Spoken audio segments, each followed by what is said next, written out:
And this goes back to making sure that you're giving, and we've talked about this on, you know, the whole idea, and I think this is actually from Business International or BNI.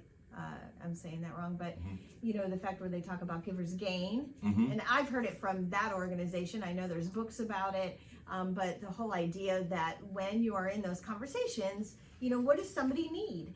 And what I mean by that is sometimes somebody, and I'm using Facebook when I think about it more for a business, right? You know, perspective. And so somebody may say to me, and in fact, this is a great example.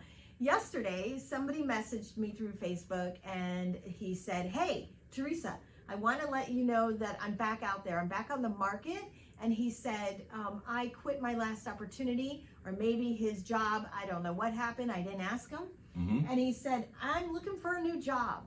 Do you happen to know somebody?" And then I said, "Great, who's looking?" Right? I said, "Wonderful. What industry are you in? What type of job are you getting into?" Good for him. I've never met him personally. I only know him through Facebook. And I said to him, "I'll check," and here I am talking about it on a video for him, right? Technically. I said, "I'll check my network and see if somebody's looking to hire somebody in your field," right? Because he knew, you know, and that your network is huge based on your constant building of connections. So what's going to happen if I can help him possibly get a connection to find a job? Do you not think that he's going to get back to me at some point, right? But what I want to talk about is the idea that somebody views you as a resource. And that's how he views me. Whether everybody views me that way, I don't know. That's not my business. But when, you know, the idea is, right, we want to be as a resource. Like, I view you as a resource. Right? You know, if I have a question about how to digitally get myself in something, you know, how to present myself digitally, how to change something in somebody's mind, I'm going to come to you for ideas. It's the whole idea. It goes back to branding, it goes back to everything we've talked about. And another thing, like what's also helped us is, to Teresa's point, is being the resource. We do a lot of how-to videos.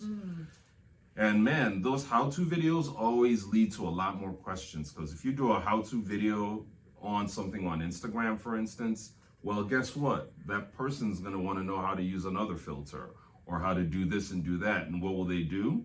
Reach out to you and ask questions, you know? And so I've noticed that, you know, if you're doing a lot of help stuff, people need more help. And then they look at you as a resource, and then they connect with you, and then bingo. Well, I'm smiling right now because I'm thinking about, one, I don't know if you told me, but I think I've heard that those are probably the most watched types of videos. They are.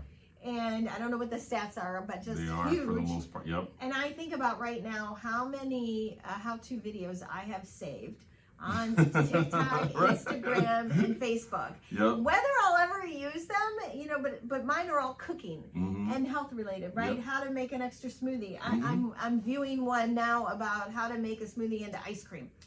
Okay, but that's value that creator has given me, and a recipe. So chances are later, if they're offering something or they're suggesting a smoothie or something that's going to freeze the smoothie better, I'm probably going to go buy it from them. You're the authority in that, you know. That's, they look at you, right? But it's a how-to, right? So it all funnels too, you know. And all our top videos on all channels, again, this is a good thing, all our top videos on all channels are how-tos. So if you are stepping out to become an entrepreneur, this is huge. Do a lot of how-to videos, and you will build more connections online, because a lot of people are searching for those things. And you're there as the resource, you know. I mean, our how-to video, our most watched video on Instagram is like 400,000 views. Wow. No, YouTube, 400,000 views and counting virtually every week. But it's how to add music to an Instagram story. That's it. Well, and you're saving people time. A lot of time. I mean, they say, thank you, you know, that's the connection. If somebody has said thank you to you, you've built the connection. If you think about it logically. Right, and so when you look at, and I'm going off track just a little bit, but when you think about, okay, the comment I'll hear is, well, where do I come up with ideas to do this, right? And I think you got to listen to your everyday life. You know, start paying attention, because you'll hear somebody ask you a question about something. you come up with an answer for them, or you have an answer, right? That could be a video. It is. You pick that up. I used to do that a lot of times.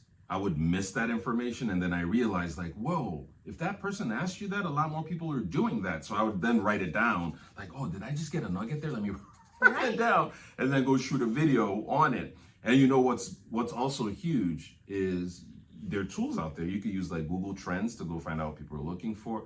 If you're a little bit more sophisticated, you could actually use Google Ads. But I'll tell you one of the easiest ones, YouTube. There's a research tab on YouTube.